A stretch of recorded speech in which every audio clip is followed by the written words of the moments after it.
Level 1. Defending Territory.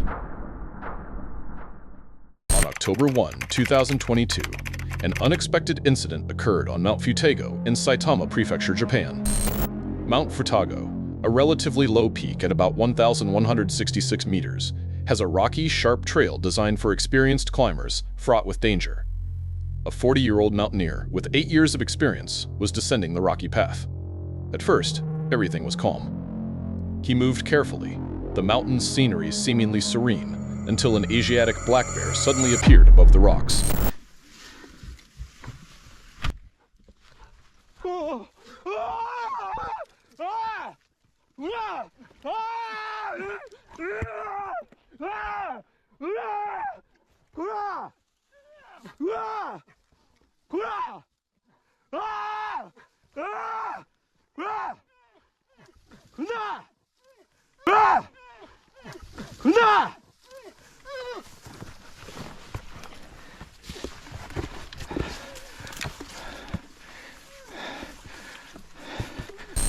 The man tried to react quickly, but the bear attacked multiple times. He sustained only a few scratches on his hand and a sprained right wrist. In an interview, the climber said, "I invaded bear territory, but since they attacked me, I defended myself with self-defense." He added, "I always carry a bear bell to scare animals away with noise, but while descending, I turned it off because the sound was annoying." These bears, found in East Asia's forests and mountains, can weigh up to 200 kilograms and fiercely defend their territory, especially if they have cubs. Level 2. The Tragedy of a Water-Loving Adventurer. Jacob Cockle had loved the sea since childhood, especially the thrill of riding waves. From his early years, and later through his teenage days, he devoted more and more of his time to daring adventures in the water. He cared little for school or study. His true passion was the ocean. In 2001, his sister Grace was diagnosed with a brain tumor. The news struck Jacob hard, but he stood by her side in every way he could. The two were very close. In December 2002, Grace passed away from cancer. Jacob, just 17 at the time, felt as if her spirit had entered his own. That belief pushed him further toward dangerous, thrilling, and untested experiences in the water. Determined not only to surf, but also to capture the ocean's beauty, he set his sights on becoming one of the best photographers and filmmakers in the world. His drive paid off.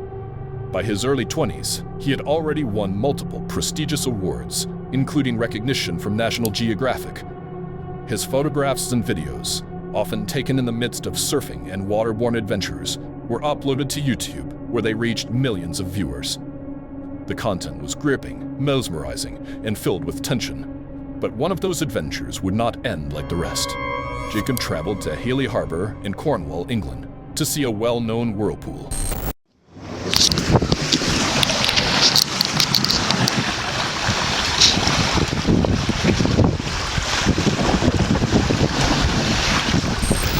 This vortex, which appeared several times a year, helped regulate the harbor by preventing water levels from rising too high. On May 28, 2013, Jacob arrived with a friend, and there he made a risky decision. He would swim in and around the whirlpool itself.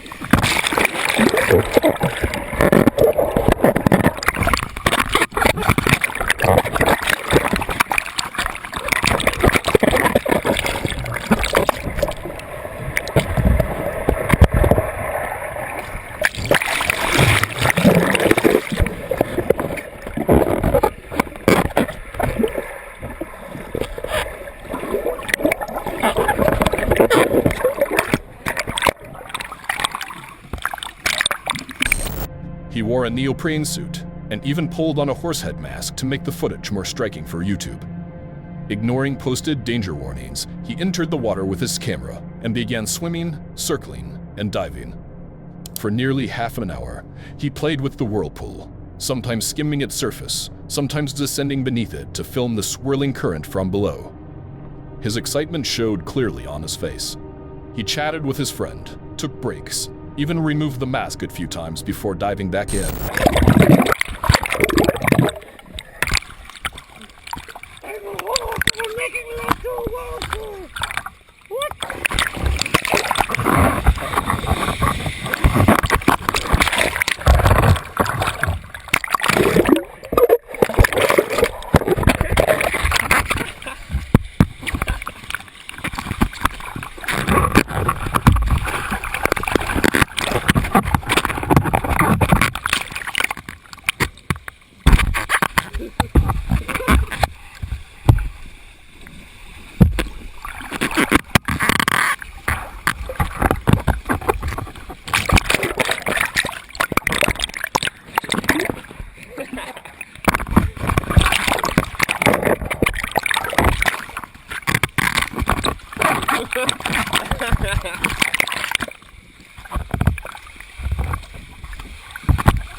Everything seemed under control.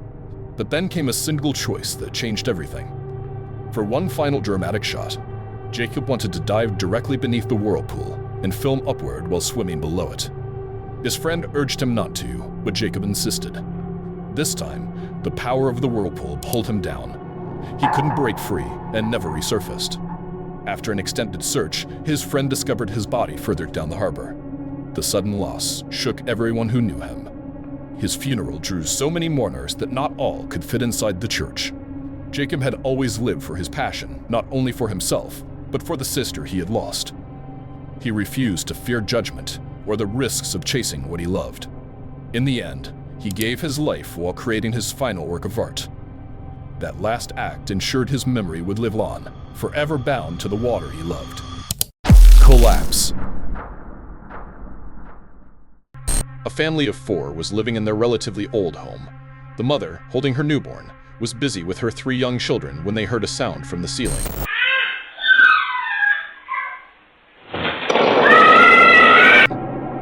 They paused for a few seconds, then realized something was wrong and fled, except for the youngest child, too small to move on their own. Everyone was screaming as the mother noticed her youngest was still inside, in a place about to be reduced to rubble.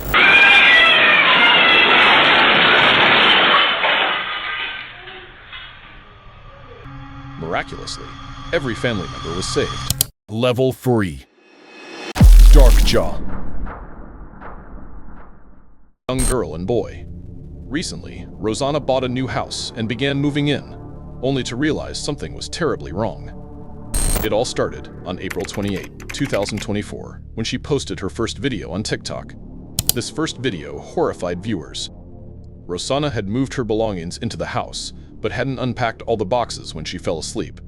At 2 a.m., she was startled awake by strange noises from inside the room. Entering the hallway, she saw a scooter moving on its own, while sounds echoed from the bathroom.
She filmed everywhere, even behind the door, to show no one was there.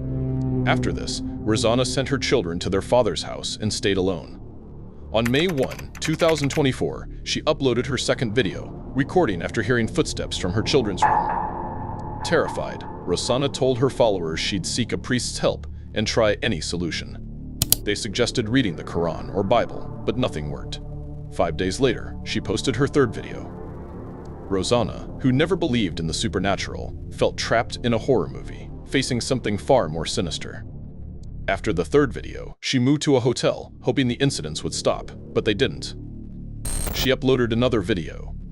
At 3:30 a.m., she heard a terrifying sound of something being pounded. Reviewing old footage, Rosanna noticed something she'd missed in a video featuring her cat.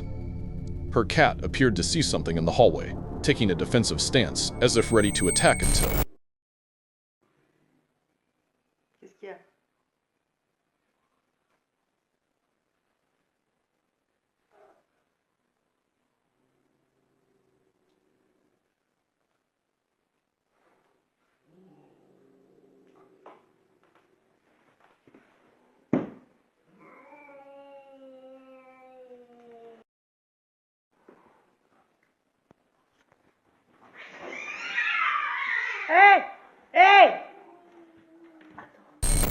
Her followers split into 2 groups, those who believed her and those who thought the videos were staged. Rosanna insisted she didn't care if people thought they were fake. She was living in hell. She wasn't earning money from the videos, ruling out fame or profit as motives. The incidents grew more intense. This time, besides pounding noises, she heard the entity's voice saying, "Come to her." Concerned followers asked why she didn't leave or sell the house.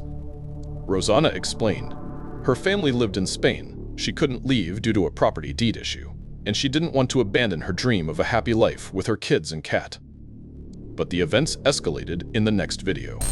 While sleeping on the living room couch, unable to stay in her bedroom, she noticed the house's lights flickering on and off. Objects fell, but then she saw a black shadow behind the door, resembling a little girl with hollow eye sockets. Rosanna believed the entity fed on her fear. She knew she shouldn't be afraid, but how could she not? She tried everything her followers suggested, sprinkling salt around the house, hiring exorcists and priests. But after brief calm, the entity returned, angrier and more aggressive in the next video.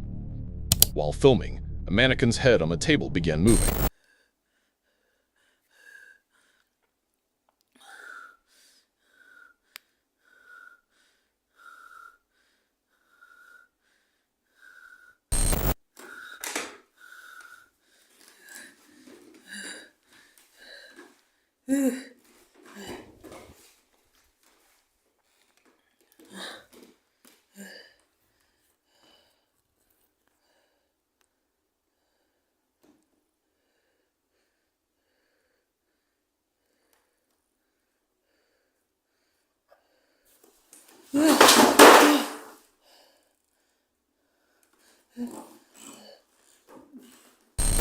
The TV fell, and the mannequin's head turned to follow her, as if watching.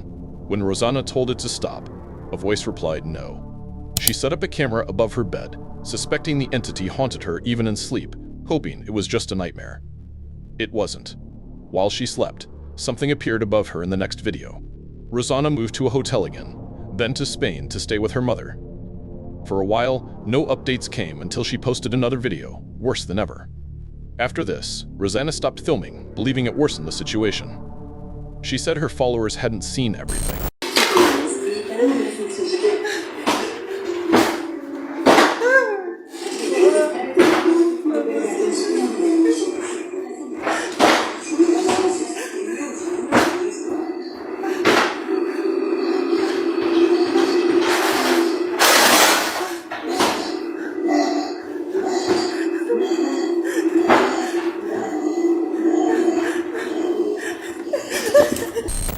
TikTok removed some videos, and the reality was far worse.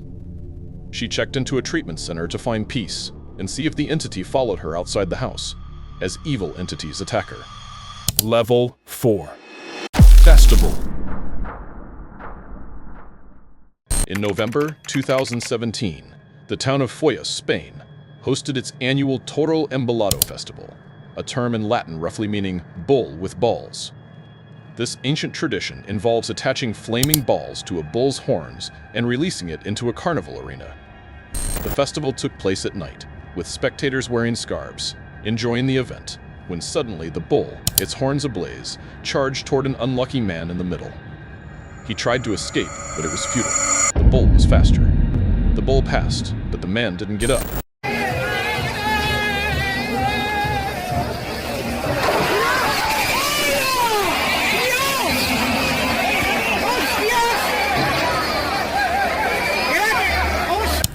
People gathered around him, but he seemed unconscious or unable to move. Though he sustained minimal physical injuries, the psychological trauma from that night was immense. Level 5. Bon Skinny. In early 2019, a strange TikTok account called Bon Skinny appeared. It was active until 2020, gaining up to 90,000 followers before vanishing completely. Its Instagram and TikTok accounts were shut down, erased from the internet. At first, it seemed like a typical account of a woman in her 20 seconds posting dance videos, but as time passed, followers noticed strange and unsettling details. Not only were her statements odd, but the setting of her videos was bizarre. Not a room or house, but more like a basement or garage with cracked, dilapidated walls. In one video, she said strange things about her living situation, raising suspicions that someone might have kidnapped her and other girls, forcing them to create content. Also, I want to talk about the other room. The pink one, that is my friend's, or not my friend, but the other girl that lives here. But I live in this room because the other girls live in that room. But this is my forever room. This is where I live, and no one really knows that I live here. And it's really funny because sometimes I really scare them at night. Because I'm like, ah! And they're like, oh my God! The story didn't end there. Bonnie disappeared from TikTok for a while, with no new videos, heightening fears that she was in danger, or worse. Followers contacted the police, but with no clear information about Bonnie's location, it led nowhere. Then, a second figure appeared in her content, making things even scarier. A person called Mr. Man, who claimed to be Bonnie's foster father. He posted, saying, "As some of you know, Bonnie ran away from her housing, adding that Bonnie will have her phone in possibly a week or two. Do not call the cops." This post, seemingly from Bonnie's unnamed foster father, terrified people further, suggesting someone had complete control over her life. It appeared Bonnie was imprisoned by Mr. Man, unable to leave her room. Though she seemed to be in her 22nd, her voice made people think she was older. Her age didn't matter, as Mr. Man posted a caption showing Bonnie locked in a cage, or a photo Bonnie shared showed her on the shoulders of a man who appeared to be 40-50 years old. People speculated he was either her real foster father or someone holding her captive and harming her, as Bonnie's mental state seemed fragile. Questions about Bonnie and Mr. Man grew: who they were, where they lived, why she wore a mask. One answer came when her Instagram was found, showing photos of facial surgeries on girls and a post about Cruzon syndrome, a condition where the developing fetus's skull and facial bones fuse early or are unable to expand. Thus, normal bone growth cannot occur. Fusion of different sutures leads to abnormal patterns of growth of the skull. Most believed Bonnie wore a mask due to a facial condition and dreamed of changing her appearance, while Mr. Man mocked her. Followers tagged police and the FBI, trying to uncover her identity, location, and the purpose of her videos. Eventually, Bonnie revealed the truth and closed her accounts. She confirmed a facial condition prevented her from showing her face, but the rest was staged. Mr. Man was never real. She was never in danger or kidnapped. She said she never wanted people to pry so deeply into her life. If she could one day live normally, she'd return to the camera, but until then, she'd stop posting. Level 6. Slip. In a construction site in Spain, workers were diligently performing their tasks. With a deep drop beneath them, they worked cautiously, secured by safety harnesses, as the slightest misstep could prove catastrophic. One worker, focused on navigating a high platform, suddenly lost his balance. The guardrail behind him failed to hold, and then everything happened so quickly that even those nearby couldn't prevent his fall. Level 7. Bowl of soup. On March 23, 2014, a bizarre video titled blankroomsoup.av was uploaded to YouTube. It felt like something from another world. The video showed two people in creepy puppet masks sitting in a stark, empty white room. In front of them was a bowl of soup. One forcibly fed the other spoonfuls of soup. The room's cold, lifeless atmosphere, like an abandoned basement, was unnerving. The only sounds were the faint clink of the spoon against the bowl and eerie background music. The strange masks and barren setting instilled a deep sense of unease in viewers, as if something was profoundly wrong, yet no one could pinpoint what. As the video spread, so did speculation. Its raw intensity felt too real, though many dismissed it as a creepypasta, a fictional horror video made for entertainment. Others believed it could be real footage of something dangerous or illegal. Rumors swirled that it originated from the dark web, possibly depicting physical or psychological abuse. Some analyzed the video frame by frame for clues, while others theorized it was a psychological experiment to gauge reactions to disturbing content. No evidence confirmed any theory. The YouTube account, belonging to someone named Ray Ray, was a ghost uploading only this video before vanishing. People tried tracking Ray Ray down, but hit dead ends. To this day, no one knows the video's purpose or why it evokes such dread.